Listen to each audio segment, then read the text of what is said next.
Hi everybody, it's Gary. I've got a two-parter, two short videos. First, we're going to watch Paul Saladino. I'm going to give him a chance to convince me not to go back to the vegan diet.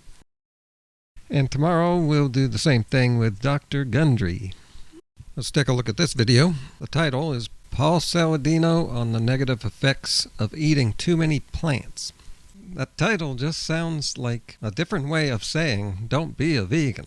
Because who eats the most plants? Vegans. And there's the fact that veganism had its peak recently, and I'm really good at spotting the propaganda against veganism. And now we're going to listen to this interview here. This is a 4-minute segment of the interview. I've gone 27 years being a vegan and not restricting calories, so I've eaten a ton of plants.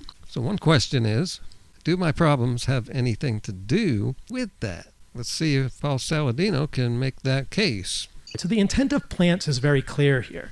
It's saying, if you eat too much of me, I'm going to affect your thyroid negatively, and that's going to affect every other hormonal system in your body. But I haven't had any thyroid problems. There's that problem when you eat too much cruciferous. You get a goiter, which is when your thyroid expands, becomes inflamed, which is caused by substances called goitrogens. Now, I don't eat a ton of cruciferous. I don't make huge meals of them, and I don't juice them much. I just eat normal amounts, and I haven't had any problem with my thyroid. There's that, is that Daphne Reloaded? Had some kind of problem from something that's in spinach. Well, it turns out she was making spinach juices. Well, that will do it. Not only is juice condensed, but when you juice the vegetables, you're getting everything out of it, where if you just chewed it, you don't get as much. So you have to be careful with juicing. And that's going to affect every other hormonal system in your body. So yes, sulforaphane can be beneficial because it turns on our antioxidant response system, but it also has many side effects which are ignored. And I don't think I've ever heard a more manipulative, biased, anti-vegan pitch in my life. Now right here, Joe Rogan asks a good question. Paul Saladino's answer, again, it's one of those flim-flammy answers. I just remembered. Listen to this. See if this sounds familiar to all you vegans out there. But what about the vitamins that you're getting from plants? I mean, Right. there are essential nutrients and phytonutrients that you get from plants. What about those? So this is really interesting when you look into it. There are really, this is going to sound extreme when I say it, but I'll back it up. There are no nutrients in plants that you cannot get from animal foods. No, that doesn't sound crazy. It sounds very familiar. This guy steals everything. Some of you know that Frank Tufano has accused Paul Saladino of plagiarism. There are no nutrients in plants that you cannot get from. Every vegan has heard this line. You probably used it. But he is answering Joe's question. And it is true. You can get everything from animals, but you can get everything without animals. And what these people never want to tell you is animals have every nutrient you need because they acquired every nutrient they need. And either they ate plants, which is most often the case, or they ate some animal that ate some animal that ate some animal that ultimately ate plants. There's 8 essential amino acids that animals do not make. That's why plants are necessary, unless you happen to steal them from another animal. Now, is it better to get your nutrients secondhand and avoid the bad stuff about plants? Well, there's problems with meat, too. These are in order of typical occurrence on a carnivore diet. Although the carnivore diet does contain some vitamin C, and you certainly won't develop scurvy following it, the amount is nowhere near ideal. Without enough vitamin C, you won't be able to optimize your antioxidant capacity. Number 2, we have dysbiosis, which is simply an imbalanced gut microbiome. Too much of certain bacteria, not enough of others. And I've heard many carnivores say, "Oh, my gut is perfectly healthy." Yet they're pooping out a rock every 3 days, and anytime they eat something that's not a ribeye steak, they feel like they're gonna die.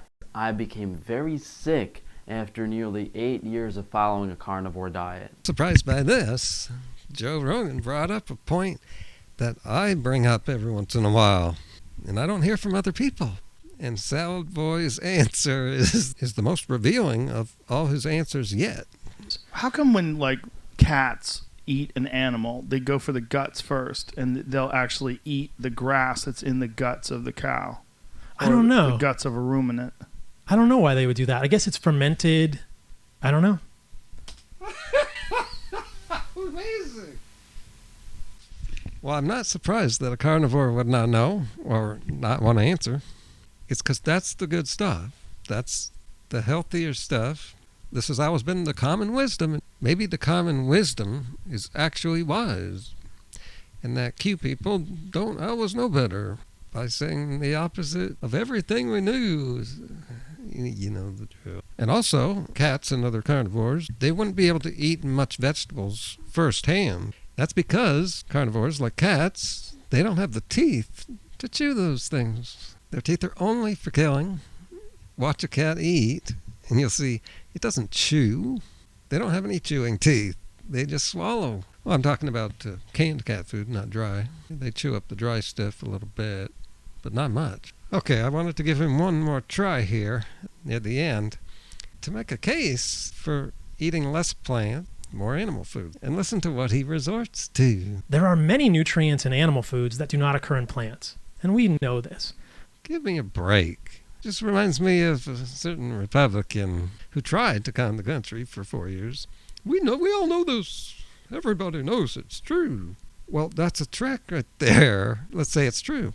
And this is sort of true, what Saladino was saying, but something else is true too. The part they leave out, half-truths. Yeah, you probably remember someone always talking about half-truths. And for good reason, because those are used by anti-vegans so much. They're used by people who are trying to trick you. There are many nutrients in animal foods that do not occur in plants. And they got those things from somewhere else. They didn't make them. He goes on to mention things like B12, made by bacteria. Vitamin D comes from the sun. That's where the animal got it. And we all know this. We all know this, Salad Boy. And you're trying to trick us with this tired crap? Okay, that's the end of part 1. And I guess a lot of people saw that conclusion coming.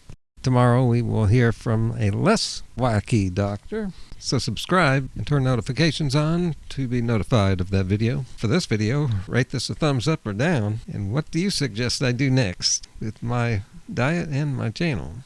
Because you only have like a week left to make suggestions on both of them.